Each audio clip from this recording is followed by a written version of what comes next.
Tem igrejas hoje que Jesus não frequenta mais. O louvor continua bonito, o pastor ainda prega, o povo segue cantando, mas algo sumiu dali e quase ninguém percebeu. Já entrou em um lugar onde tudo parece certo, mas você se sente vazio por dentro? Charles Spurgeon já alertava sobre isso. Templos onde o espírito foi embora, mas a liturgia continua como se nada tivesse acontecido. É como uma casa com as luzes acesas, mas ninguém mais mora lá. E o pior é que muita gente continua frequentando esses lugares, achando que está tudo bem, quando na verdade estão ouvindo ecos, não a voz de Deus. Você já se perguntou por que, mesmo indo à igreja, seu coração continua pesado? Por quê? Mesmo orando, parece que ninguém responde.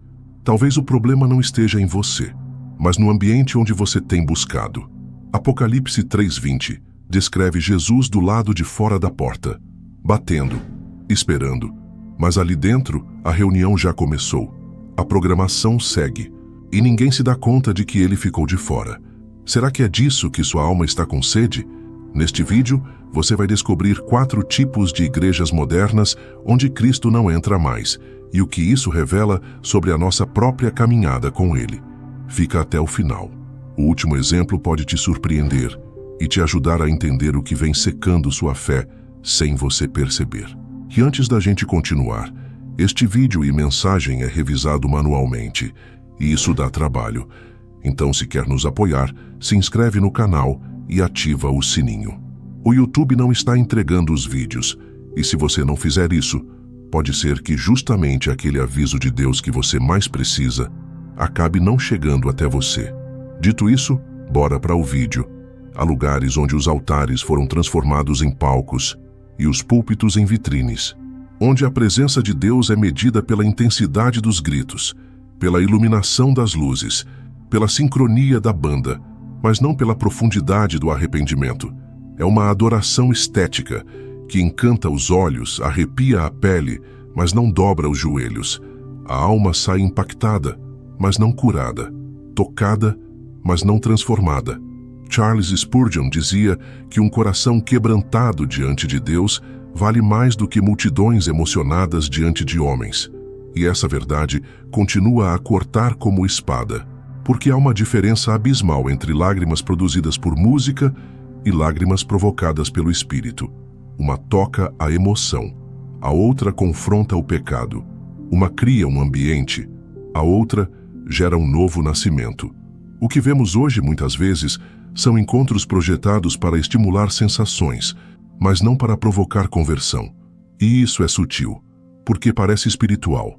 As palavras são certas, o ambiente é envolvente, mas falta peso de glória. Falta a presença que constrange, que expõe, que leva o pecador ao chão em pranto e o levanta como filho perdoado. É como assistir a um filme comovente.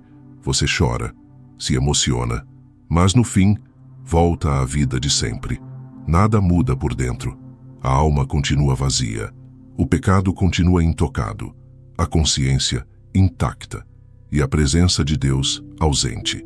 Há uma dor silenciosa nos corações que já provaram da presença real de Deus e agora se veem presos em ambientes onde tudo é produzido, ensaiado, previsível. Não há espaço para o inesperado de Deus. Tudo já está no cronograma. Até mesmo a unção. Quando o homem ocupa o centro, Deus se retira silenciosamente. E ninguém percebe, porque a música continua. A multidão responde, mas o céu está calado. O palco substituiu o altar. O pregador se tornou uma celebridade. A pregação virou motivação. E o quebrantamento foi trocado por carisma. Não há pecado maior do que entreter feridas que deveriam ser curadas. Quando as dores são apenas aplaudidas, mas não confrontadas com verdade e amor, a alma se acostuma com a doença. A igreja se torna um hospital onde os médicos se alegram com a febre dos pacientes, mas não oferecem remédio. Onde os doentes são celebrados por resistirem à dor, mas não são levados ao lugar onde ela pode ser redimida. É nesse cenário que Cristo se afasta. Não por vingança, mas porque ele não habita onde não há espaço para arrependimento. Ele não divide glória com a performance. Ele não senta na plateia de um espetáculo que usa seu nome, mas nega sua cruz. E talvez você esteja cansado, não de Deus, mas de espetáculos que o deixam mais vazio do que quando chegou, cansado de sentir o peito inflar durante o louvor e murchar na madrugada, cansado de ver tanta beleza, mas tão pouca verdade. Essa dor tem nome, é saudade de Deus, é o coração clamando por autenticidade, por presença, por choro no altar, por silêncio que cura mais do que qualquer canção, porque há um clamor que nem sempre sai pela boca, mas Deus ouve, e talvez seja exatamente esse clamor que está reacendendo a chama da presença, não no templo, mas dentro de você. Há uma geração que aprendeu a acreditar em um Cristo sem espinhos, em uma fé sem deserto, e em um céu que começa aqui desde que se declare e se contribua, e se declare outra vez. A cruz, antissímbolo de renúncia, dor e salvação, foi substituída por slogans motivacionais, frases de efeito e campanhas que garantem vitória sem ferida, conquista sem batalha, bênção sem quebrantamento. Spurgeon, ao observar sua geração, já advertia que sermões que apenas acalmam os ímpios, sem confrontá-los com a verdade, são como pregos em seus próprios caixões. Palavras doces que embalam consciências adormecidas rumo a uma eternidade sem Deus. E o mais assustador é que isso não acontece nos becos da heresia declarada, mas nos púlpitos polidos, nas plataformas modernas, nas vozes que soam confiantes, mas estão vazias de presença. Isaías 30:10 já dizia: profetizai-nos coisas agradáveis. E muitos continuam a repetir esse pedido até hoje sem perceber. Querem promessas, não mandamentos. Desejam milagres, mas não discipulado. Esperam recompensas, sem abraçar a cruz. A dor que emerge nesse cenário é silenciosa. É o vazio de quem conquistou tudo o que lhe prometeram, mas ainda sente que falta algo. De quem viu portas se abrirem, mas não encontrou paz. De quem subiu degraus de influência, mas continua com fome no espírito. É a alma que se pergunta: se eu tenho tudo o que pediram para declarar, por que continuo sentindo que Deus está longe? A fé que não prepara para a perda é uma fé que trai no dia mau. Porque quando o luto chega, quando a oração não é respondida, quando a enfermidade bate à porta, essa fé motivacional desmorona e o coração fica confuso, porque lhe ensinaram que tudo daria certo, mas não disseram que às vezes dar certo significa apenas continuar crendo, mesmo em lágrimas. Jesus não se sentaria em bancos onde sua cruz foi removida do púlpito, porque foi na cruz que ele revelou o amor mais profundo. Foi nela que ele venceu o mundo. E é nela que o cristão encontra sentido para a dor, direção para o caos e dignidade para a sua espera. A ausência da cruz nos sermões produz cristãos que não conhecem o Cristo verdadeiro. Conhecem promessas, mas não conhecem os espinhos. Conhecem declarações positivas, mas não conhecem a obediência que sangra. Conhecem o Deus que cura, mas não o Deus que permite feridas que santificam. O evangelho do conforto terreno é atraente. Ele conquista plateias, mas não forma discípulos. Ele oferece recompensas imediatas, mas não gera raízes profundas. Ele fala de Deus como um caminho para a realização pessoal, mas não como aquele que muitas vezes nos chama a perder para encontrar o que é eterno. E talvez você esteja aqui porque sentiu o peso dessa ausência, porque chegou a acreditar que sua dor era sinal de fracasso espiritual, que sua perda era consequência de falta de fé. Mas algo dentro de você começou a despertar. Um sussurro que diz: talvez a cruz não seja o fim, talvez ela seja o começo. Há uma fé que não promete facilidade, mas oferece firmeza, que não promete atalhos, mas conduz pela vereda estreita. E é nessa vereda que se encontra o Cristo que sangrou, que chorou, que foi rejeitado, mas que venceu.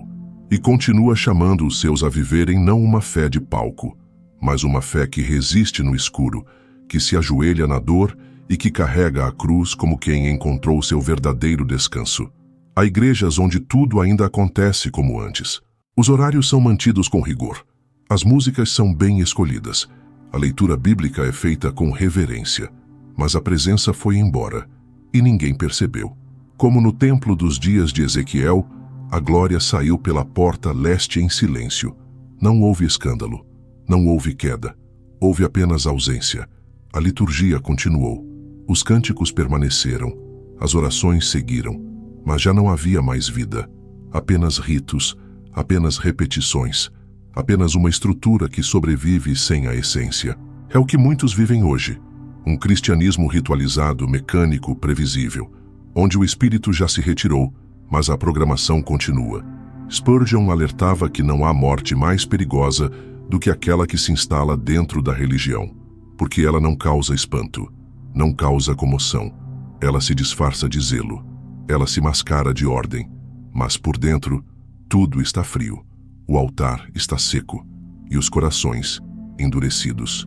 A indiferença espiritual não grita, ela sussurra, ela ocupa lentamente os bancos. Ela esfria as mãos erguidas, ela adormece a alma enquanto os lábios ainda pronunciam versículos. E por ser silenciosa, ela é letal. Porque engana, porque dá a falsa sensação de que tudo está bem, de que ainda se está perto, quando na verdade o coração já está distante há muito tempo. Muitos continuam frequentando os mesmos lugares, repetindo as mesmas palavras, cumprindo os mesmos deveres, mas não sentem mais nada, não choram mais, não se quebrantam mais, não ouvem mais, apenas participam, apenas cumprem um papel e saem do mesmo jeito que entraram. A dor aqui é invisível. É o cansaço de uma alma que clama por algo real, mas encontra apenas ecos. É o desespero não confessado de quem ainda ama a fé, mas não vê mais sinais dela ao seu redor. De quem tem saudade de um tempo onde a presença de Deus era sentida até no silêncio. De quem lembra de um altar onde lágrimas caíam sem esforço, porque o peso da glória era real. Cristo não habita em estruturas que apenas imitam vida.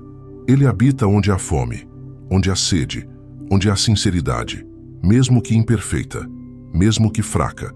Ele se aproxima dos corações que reconhecem que estão vazios e não dos que se fingem cheios. Essa indiferença espiritual que tomou muitos templos também tem ferido muitos corações, porque há fiéis cansados não da fé, mas da rotina sem presença. Gente que ainda crê, mas já não suporta mais participar de cultos onde Deus parece ser apenas um nome citado, não uma presença sentida. Quando a glória parte, a alma percebe, mesmo que não saiba explicar, mesmo que ninguém confirme. E talvez seja esse o peso que você sente. Não é desânimo, é discernimento, não é fraqueza, é saudade daquilo que um dia te incendiou. E há um consolo nisso, porque o mesmo Deus que saiu do templo de Ezequiel foi o Deus que depois voltou, quando o povo se arrependeu. Ele nunca se vai para sempre. Ele se retira por amor, para provocar sede, para despertar o que adormeceu, para chamar de volta os que se perderam no automático. A boa notícia é que a glória pode voltar, não quando tudo estiver perfeito, mas quando o coração estiver quebrantado, quando o culto deixar de ser uma rotina e voltar a ser um clamor, porque onde há sinceridade o Espírito retorna, e onde ele retorna tudo revive, até aquilo que já parecia morto há muito tempo. Há um tipo de amor que não cura, apenas acomoda. Ele é gentil nas palavras, mas omisso diante do pecado. Ele abraça, mas não transforma. Ele acolhe, mas não santifica. E quando esse amor se instala como doutrina, o Evangelho perde sua lâmina. A cruz se torna um enfeite, e Cristo um símbolo de aceitação sem arrependimento. Em muitos púlpitos modernos, a verdade foi suavizada para não ferir, mas o Evangelho verdadeiro não veio para acariciar consciências adormecidas. Ele veio para despertá-las. Jesus não morreu apenas para consolar. Ele morreu para redimir. E redenção exige confronto, exige verdade, exige arrependimento. Romanos 1:25 nos alerta sobre aqueles que trocaram a verdade de Deus pela mentira, adoraram a criatura em lugar do Criador. E é exatamente isso que se vê em tantas comunidades hoje. O ser humano elevado ao centro, seus desejos validados, seus impulsos aplaudidos, sua verdade colocada acima da verdade eterna. Spurgeon dizia que aquele que ama sua igreja deve odiar o pecado que a destrói por dentro. E é um amor verdadeiro e não frouxo, que tem coragem de apontar o veneno antes que ele mate. Mas, em nome da aceitação, muitos se calaram. E no silêncio do confronto, o pecado se acomodou. Tornou-se hábito. Tornou-se parte do ministério. Tornou-se parte da liturgia. O resultado é um povo adoecido que acredita estar saudável. Pessoas que nunca foram levadas ao arrependimento porque sempre ouviram que tudo está bem. Mas a alma sabe. Ela sente. Mesmo cercada de sorrisos, algo dentro grita. Há uma ferida não tratada, um pecado não confessado, uma mentira vestida de graça. Cristo entra onde há arrependimento, não apenas onde há aceitação, porque a aceitação de Deus não é sem condição, ela é sem mérito, mas sempre gera transformação. O amor que Ele oferece nos acolhe como estamos, mas nunca nos deixa como chegamos. Ele nos abraça sim, mas depois nos confronta, nos molda, nos santifica. O que se vê hoje, muitas vezes, é um evangelho que perdeu seu sal. Ele não conserva mais, não purifica mais. Ele apenas entretém. E quem o consome pensa estar sendo alimentado, mas está morrendo aos poucos. Porque a ausência de confronto é a ausência de cuidado. O pastor que não confronta seu rebanho com a verdade não é um pastor. É um funcionário da paz superficial. O amor que não confronta é traição espiritual, porque ilude, porque enfraquece, porque prepara pessoas para aplausos terrenos, mas não para o juízo eterno. E talvez essa seja a dor de tantos hoje. Acordaram para uma verdade que ninguém mais parece querer enxergar. Perceberam que o que chamavam de igreja era, na verdade, um abrigo confortável, mas não um lugar de transformação. E há uma angústia silenciosa nisso. Porque é mais fácil continuar onde tudo é aceito, onde tudo é permitido, onde ninguém se fere, mas também é onde ninguém se cura. É preciso coragem para admitir. Este lugar já não me chama à santidade. Ele apenas me acomoda na minha deformidade.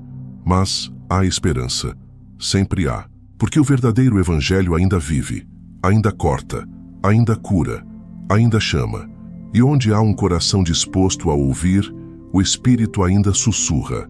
Há um caminho mais alto, um amor que confronta para libertar, uma graça que salva, mas também santifica, porque Cristo ainda procura por igrejas onde o arrependimento é bem-vindo e onde o pecado, ao invés de ser tolerado, é expulso com lágrimas, jejum e oração. Há lugares onde a linguagem da fé foi substituída pela linguagem dos negócios, onde não se fala mais de almas, mas de públicos, onde o altar se transformou em palco de métricas e a missão do evangelho foi diluída em metas de engajamento, seguidores, crescimento. A igreja, que deveria ser um corpo vivo e espiritual, tornou-se uma corporação.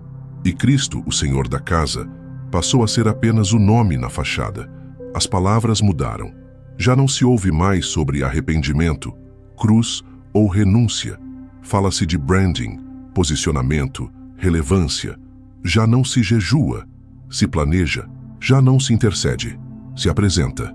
E o mais doloroso é que muitos nem perceberam a mudança, porque tudo parece funcionar, os números crescem, as cadeiras estão cheias, os eventos são bem produzidos, mas a presença já não está ali.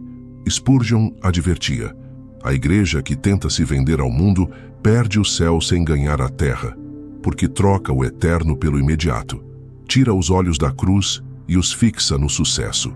Abandona o pastoreio para assumir a gerência, e ovelhas se tornam estatísticas.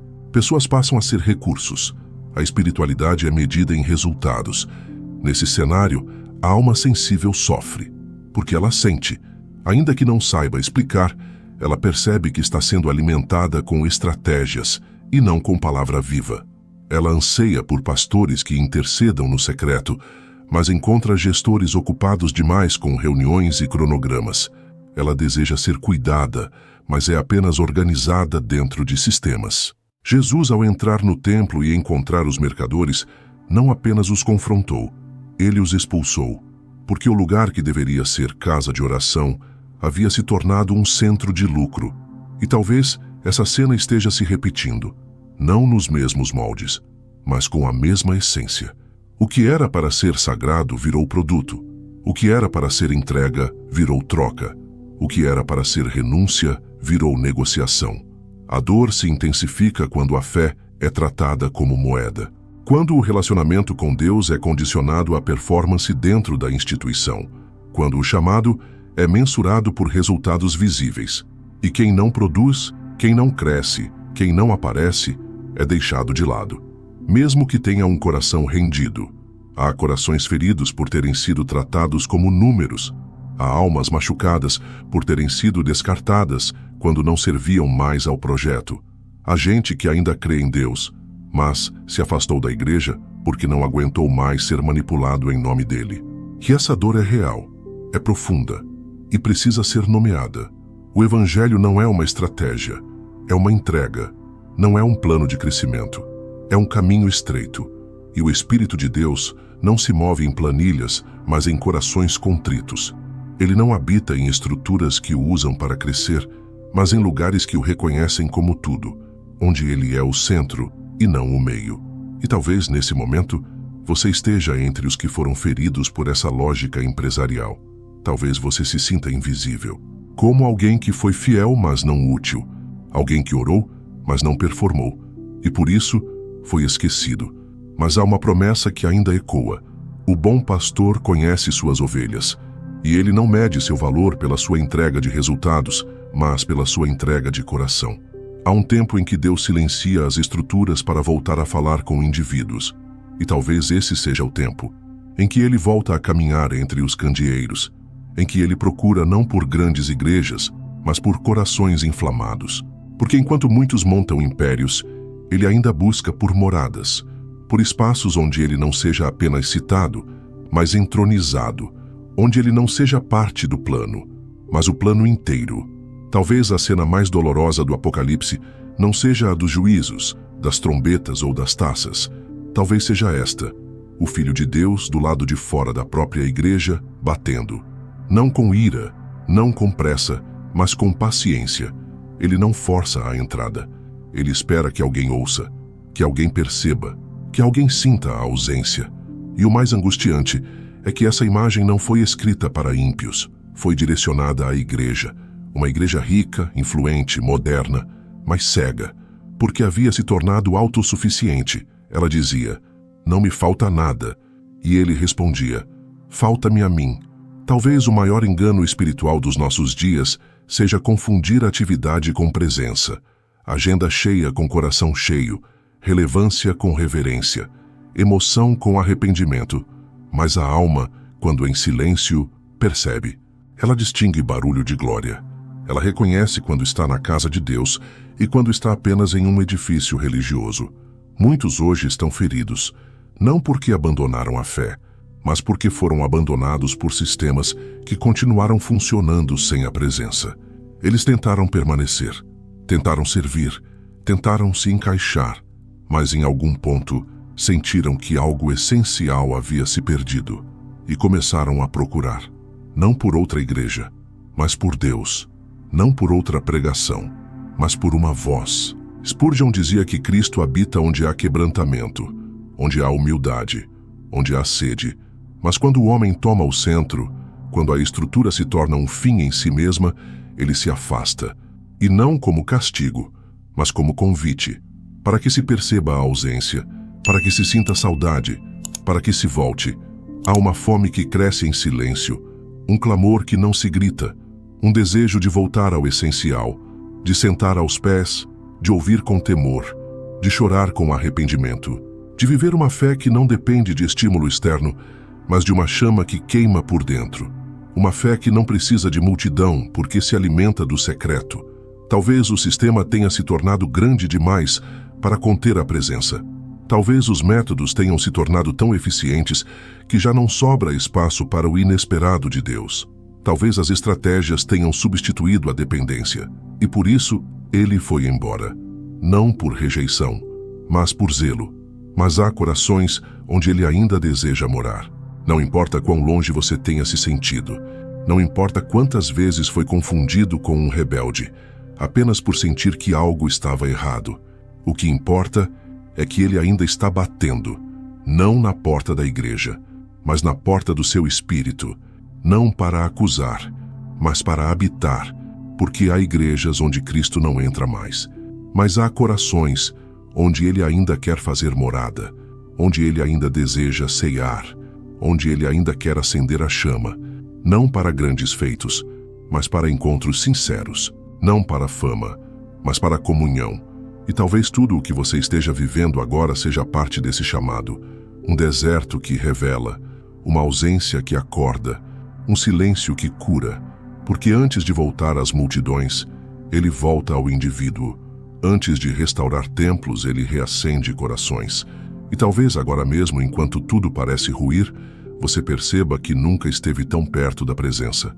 O céu não responde por likes, ele responde por fé. E se o templo ficou vazio, mas o seu quarto se encheu de lágrimas, então talvez você esteja mais próximo do que imagina, porque ele não habita em estruturas consagradas, mas em almas consagradas. E quando ele encontra um coração que o deseja mais do que tudo, ali ele fica, ali ele vive, ali ele reina. E se ele ainda bate, é porque ainda há tempo, tempo de voltar, não aos altares públicos, mas à intimidade secreta, onde a fé não depende de plateia, onde a santidade não precisa ser anunciada, onde a presença basta, onde tudo recomeça, onde ele entra e nunca mais sai.